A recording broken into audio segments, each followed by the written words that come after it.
Hello guys, आज की इस वीडियो में हम जिस मूवी को एक्सप्लेन करने वाले हैं उस मूवी का नाम है कार्स 3 जो आई थी 2017 में। मूवी की स्टार्टिंग लाइटनिंग मक्वीन से होती है जहां वो अपने ट्रक में बैठकर न्यू सीजन की रेस से पहले डॉग की बातें याद कर रहा था। और अब रेस स्टार्ट होती है और सारे रेसर्स रेस कर रहे थे और मक्वीन को चीयर करने के लिए रेडिएटर स्प्रिंग्स के लोग भी वहाँ थे। और यहाँ पर रेस के दौरान हमें मक्वीन के दो दोस्त देखने को मिलते हैं जिनका नाम होता है कैल और बॉबी। और अब यहाँ तीनों दोस्त मिलकर रेस कर रहे थे और इस रेस का विनर होता है लाइटनिंग मक्वीन। और यहाँ पर कैल मक्वीन पर स्प्रे कर उसका मजाक उड़ाते हुए वहाँ से चला जाता है। तो इससे अगली रेस में कैल जीत जाता है। तो यहाँ पर मक्वीन बदला लेते हुए गुइडो से कहकर उसके टायर्स में हवा भरवा देता है और वो लोग हंसते हुए वहाँ से चले जाते हैं। इसके बाद हम देखते हैं कि मक्वीन रेडिएटर स्प्रिंग्स में रेस की प्रैक्टिस कर रहा था और कभी मक्वीन रेस जीत जाता था और कभी उसके दोस्त और बाकी के रेसर्स, और सब कुछ नॉर्मल था और सब लोग बहुत खुश थे। तब यहाँ मक्वीन कैल से कहता है कि अगले हफ्ते मिलेंगे और अब रेस का दिन आता है। तीनों दोस्त मक्वीन, बॉबी और कैल लीड में थे और फाइनल लैप अब शुरू हो चुका था। जैसे ही वो तीनों फिनिश लाइन के क्लोज आ रहे थे तभी एक न्यू जनरेशन का रेसर पीछे से आकर उन्हें इजीली ओवरटेक करके रेस जीत जाता है जिसका नाम होता है जैक्सन स्टॉर्म। तब जैक्सन स्टॉर्म को जीता हुआ देखकर तीनों दोस्त बहुत उदास होते हैं। तभी मक्वीन उसके पास जाता है और उसकी रेसिंग की तारीफ करता है। तब बातों ही बातों में जैक्सन स्टॉर्म उसका मजाक उड़ाकर अपने ट्रक में चढ़ जाता है और वहां से चला जाता है। और अब यहाँ मक्वीन को जैक्सन स्टॉर्म से हारता देख चिकिक्स बहुत खुश होता है और उसका मजाक उड़ाता है। और अब यहाँ एक एक्सपर्ट बताती है कि जैक्सन स्टॉर्म के जीतने की सबसे बड़ी वजह उसका एरोडायनामिक डिजाइन और उसकी सिमुलेटर पर प्रैक्टिस करना है। और वो कहती है कि स्टॉर्म जैसे नई जनरेशन के रेसर्स इस बात का फायदा उठा रहे हैं। और अब एक के बाद एक स्टॉर्म हर रेस में सबको पीछे छोड़ता जा रहा था और जीतता जा रहा था। और अब यहाँ मक्वीन को पता चलता है कि उसका दोस्त कैल जो कि डायनाको के लिए खेलता था वो स्टॉर्म और बाकी न्यू जनरेशन की रेसर्स की वजह से क्विट करके रिटायर होने वाला था। तब मक्वीन उससे मिलने जाता है और उसे कहता है कि मैं ये क्या सुन रहा हूँ, तुम रिटायर हो रहे हो? तो कैल उससे कहता है कि मैंने अपने अंकल से पूछा था कि रिटायर कब होते हैं। पता है उन्होंने क्या कहा? कि नई पीढ़ी तुम्हें बता देगी। ये सुनकर मक्वीन बहुत उदास हो जाता है। तब ये कहकर कैल वहाँ से चला जाता है। और अब काफ़ी रेसर्स हर हफ्ते रिटायर हो रहे थे और जो बचे हुए थे उन्हें निकालकर न्यू रुकीज को साइन किया जा रहा था। और अब एक और नया दिन और मक्वीन रेसिंग के लिए आता है, पर वो इस सब से बहुत दुखी और उदास था। तब मक्वीन देखता है कि एक पुराने जनरेशन के रेसर को निकालकर न्यू रुकी को साइन किया जा रहा है। तब यह देखकर वो अपने दोस्त बॉबी को बुलाता है। तब उसे पता चलता है कि बॉबी भी रिटायर हो चुका है। और अब रेस स्टार्ट होती है और काफ़ी न्यू जनरेशन के रेसर्स थे। और अब मक्वीन सबको ओवरटेक करके आगे बढ़ रहा था और जैक्सन स्टॉर्म के ठीक पीछे था और पिट स्टॉप से जल्दी टायर चेंज करवा कर निकलता है। और अब मक्वीन सबसे आगे था पर जैक्सन स्टॉर्म फिर भी इजीली उसके पास पहुंचकर आगे निकल जाता है। तब ये सब देखकर मक्वीन अपने इंजन पर प्रेशर डालकर उसे ओवरटेक करने की कोशिश करता है, पर इंजन और टायर्स पर ज़्यादा प्रेशर डालने की वजह से वो रेस पर से अपना कंट्रोल खो देता है और उसका एक टायर फट जाने की वजह से उसका बहुत बुरा एक्सीडेंट हो जाता है।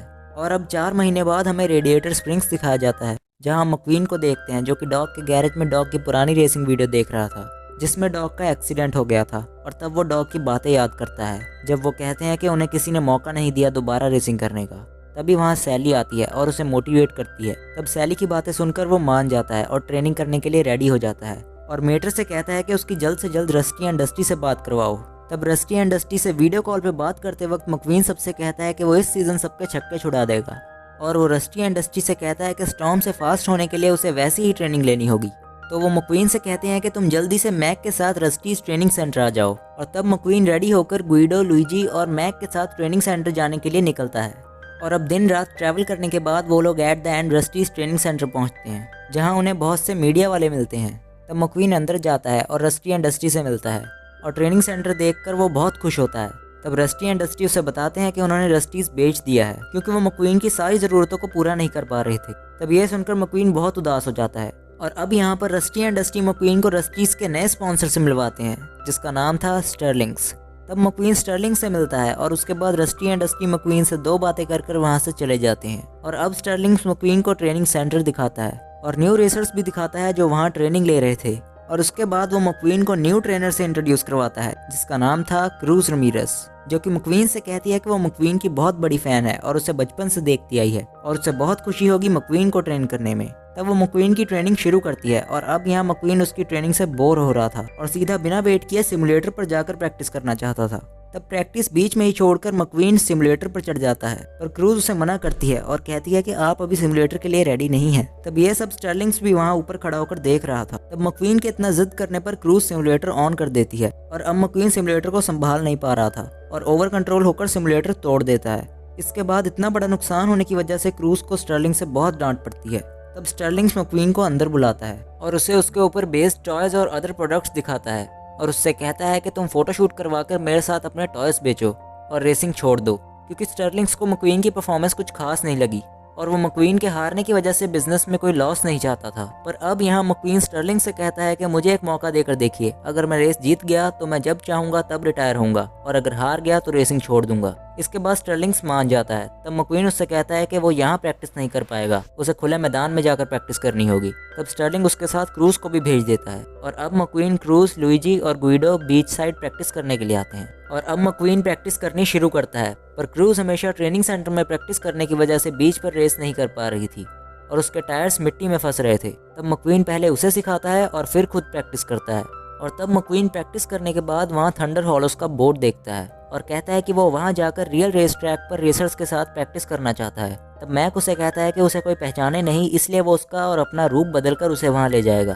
तब हम देखते हैं कि वो वहाँ पहुँच जाते हैं और लुइजी मक्वीन पर कीचड़ डालता है ताकि उसे कोई पहचान ना पाए और अब मक्वीन और क्रूज अंदर जाते हैं और तब उन्हें अंदर जाकर ये बात पता चलती है कि यहाँ कोई रेसिंग नहीं बल्कि गाड़ियों का दंगल हो रहा है, जहाँ जो सबसे लास्ट में बचेगा वही जीतेगा। ये सब देखते ही वो दोनों वहाँ से भागने लगते हैं, लेकिन ऑर्गेनाइजर उन्हें भागने नहीं देता और दरवाजा बंद कर लेता है। तब मजबूरन उन्हें अंदर रहकर वो दंगल खेलना पड़ता है और एक बड़ी सी पीली बस होती है जिसका नाम होता है मिस फ्रिटर्स, जो कि इस दंगल की चैंपियन थी और एक एक करके सभी कार्स को तोड़ देती है और अब वो यहाँ क्रूज की तरफ बढ़ती है और तभी मक्वीन उसे वहाँ से बचा लेता है। इसके बाद वो मक्वीन की तरफ बढ़ती है, लेकिन मक्वीन के टायर में एक स्टील ब्लेड फंसे होने की वजह से वो वहाँ से हिल नहीं पाता, पर अपनी पूरी कोशिश करके वो उससे बच जाता है और मिस फ्रिटर सीधी जाकर एक होल्डिंग बोर्ड पर क्रैश होती हैं।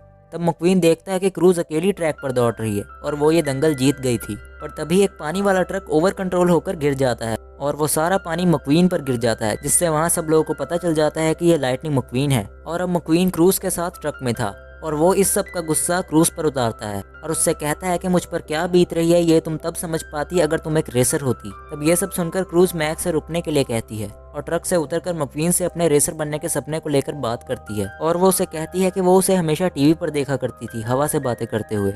और वो मक्वीन से पूछती है कि आपको कैसा लगा था जब आप पहली बार रेस में उतरे थे, कैसे पता चला कि आप ये कर सकते हैं। तब मक्वीन कहता है कि उसे खुद पर भरोसा था कि वो ये कर सकता है। तो क्रूज कहती है कि काश मुझ में भी वही बात होती। तब मक्वीन को गुड लक कहकर वो वहाँ से चली जाती है और अब इस सब की वजह से न्यूज़ पर भी मक्वीन की चर्चा हो रही थी और चिकिक्स उसका मजाक उड़ा रहा था।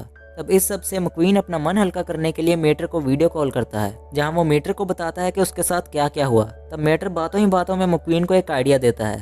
तब मक्वीन एक स्मोकी नाम के ट्रेनर के पास जाकर ट्रेनिंग लेने की सोचता है, जो कि डॉग के ट्रेनर थे। तब वो सुबह रास्ते में जाते जाते क्रूज से मिलता है और उसे मनाने की कोशिश करता है। तब क्रूज मान जाती है और उसके साथ चलने के लिए रेडी हो जाती है। तब वो लोग स्मोकी के पास जाने के लिए निकलते हैं और जब वो लोग वहाँ पहुँचते हैं तब वो डॉग का एक बड़ा सा होल्डिंग देखते हैं और उसके बाद वो रेस ट्रैक पर जाते हैं जहाँ कभी डॉग रेस किया करते थे। और रेस ट्रैक देखकर मक्वीन खुद को रोक नहीं पाता और क्रूज से कहता है कि अगर अब यहाँ आ ही गए हैं तो एक लैप की रेस हो जाए। तब रेस करते हुए मक्वीन स्मोकी से मिलता है, जो मक्वीन और क्रूज को डॉग के दोस्तों से मिलवाता है और तब वो लोग वहाँ डॉग के बारे में बातें करते हैं। उसके बाद स्मोकी मक्वीन को वहाँ से बाहर लेके जाता है और उससे पूछता है कि वो वहाँ क्यों आया है। तब उन दोनों के बीच बहुत सी बातें होती हैं। तब स्मोकी मक्वीन को डॉग के बारे में बताते हैं और कहते हैं कि रेसिंग से दूर होने की वजह से उसका दिल टूट गया और अपनी तड़प दिल में दबाए रेडिएटर स्प्रिंग्स चला गया। और वो कहते हैं कि उसने 50 साल तक मुझे भी अपनी कोई खबर नहीं दी। और वो मक्वीन को बताते हैं कि अचानक एक दिन उसके खत आने शुरू हो गए और हर एक खत में मक्वीन का ही जिक्र होता था। और वो कहते हैं कि रेसिंग हट की जान थी, लेकिन उसकी धड़कन तुम्हारे जैसे होनहार चेले में बसी हुई थी। और वो कहते हैं कि हट की ज़िंदगी रेसिंग नहीं तुम थे। तब वहाँ मक्वीन बहुत इमोशनल हो जाता है और डॉग को याद करने लगता है। तब वो मक्वीन से कहते हैं कि डॉग ने तुम्हारे अंदर वो देखा था जो कभी तुम भी नहीं देख पाए। तो स्मोकी उससे कहते हैं कि वो क्या है, तुम जानना चाहोगे। तो मक्वीन कहता है कि हर कीमत पर। और तब स्मोकी मक्वीन की प्रैक्टिस करवानी शुरू करते हैं और स्मोकी अब यहाँ क्रूज को स्टॉर्म बनाकर मक्वीन के साथ रेस करने को बोलते हैं। और अब मक्वीन और क्रूज को स्मोकी यहाँ ट्रैक्टर्स को रेस कार समझकर उनके बीच रेस करने के लिए कहते हैं। इसके बाद मक्वीन और क्रूज रेस करते हैं और मक्वीन लगातार क्रूज से हारता जा रहा था। तब स्मोकी मक्वीन से कहते हैं कि 2 दिन बचे हैं बेटा, जी तोड़ मेहनत करनी होगी। तब सीन जैक्सन स्टॉर्म पर शिफ्ट होता है, जो कि मक्वीन का मजाक उड़ा रहा था। और दूसरी तरफ स्मोकी मक्वीन को हट की रेस दिखाकर मोटिवेट कर रहे थे और वो मक्वीन को दिन रात जी तोड़ प्रैक्टिस करवा रहे थे। और अब ऐसा करते करते ही रेस का दिन आता है और उस दिन भी सुबह जल्दी उठकर मक्वीन और क्रूज रेस कर रहे थे। और तब भी मक्वीन क्रूज से हार जाता है और निराश होकर स्मोकी और बाकी सबसे थैंक यू बोलता है उसे प्रैक्टिस करवाने के लिए। और ये कहकर वो फ्लोरिडा रेस के लिए निकलता है। अब मक्वीन स्टेडियम पहुंचता है, तब वहां उसे सैली और मेटर मिलते हैं। तब मक्वीन देखता है कि स्टॉर्म क्रूज के साथ बात कर रहा था। इसके बाद स्टॉर्म वहां से चला जाता है और अब रेस शुरू होने वाली थी और ग्रीन फ्लैग दिखते ही रेस शुरू होती है। तब स्मोकी यह कहकर मक्वीन का कॉन्फिडेंस बढ़ाते हैं कि जाओ हड का नाम रोशन करो। तब मक्वीन स्पीड से सबको ओवरटेक करते हुए आगे बढ़ता है और लास्ट पोजीशन से टॉप 10 में आता है। तब मक्वीन सुनता है कि स्टर्लिंग क्रूज को डांट कर उसे वहां से ट्रेनिंग सेंटर वापस जाने के लिए कहता है। तब वो स्मोकी से कहता है कि क्रूज को वापस बुलाओ और तब मक्वीन पिट स्टॉप पर रुककर गुइडो, लुइजी और बाकी सबसे क्रूज को रेडी करने के लिए कहता है और क्रूज को मक्वीन कहता है कि तुम्हें मौका देने का ये मेरा आखिरी मौका है। तब क्रूज स्पीड कंट्रोल करने वाली कार से पहले रेस ट्रैक पर पहुंचती है और अब क्रूज कभी रियल रेस ट्रैक्स पर नहीं दौड़ी थी, इसीलिए उसे उस रेस ट्रैक पर चलने में मुश्किल हो रही थी। तब मक्वीन क्रूज को उनकी ट्रेनिंग याद करवाता है और अब मक्वीन के गाइड करने पर क्रूज सबको ओवरटेक करती जा रही थी। तब स्टॉर्म का पिट क्रू चीफ उसे क्रूज को लेकर अलर्ट करता है और ऐसा करते हुए क्रूज टॉप 3rd में आ जाती है। स्टॉर्म अपने पिट क्रू चीफ से ये बात सुनकर कि क्रूज टॉप 3rd में है, वो अपनी स्पीड स्लो कर लेता है और पीछे जाकर क्रूज को डीमोटिवेट करता है और उसका मजाक उड़ाते हुए आगे चला जाता है। तब क्रूज उसकी बातों में आकर अपनी हिम्मत तोड़ देती है, लेकिन मक्वीन के समझाने पर वो समझ जाती है और अपनी रेस कंटिन्यू करती है। तब स्टॉर्म फिर से अपने पिट क्रू चीफ से क्रूज के बारे में पूछता है, तो वो कहता है कि वो ठीक तुम्हारे पीछे है। तब यहाँ क्रूज स्टॉर्म को गुस्सा दिलाती है और उसकी स्पीड कम कर देती है और अब फिनिश लाइन आने ही वाली थी और क्रूज अब स्टॉर्म के साथ आ जाती है।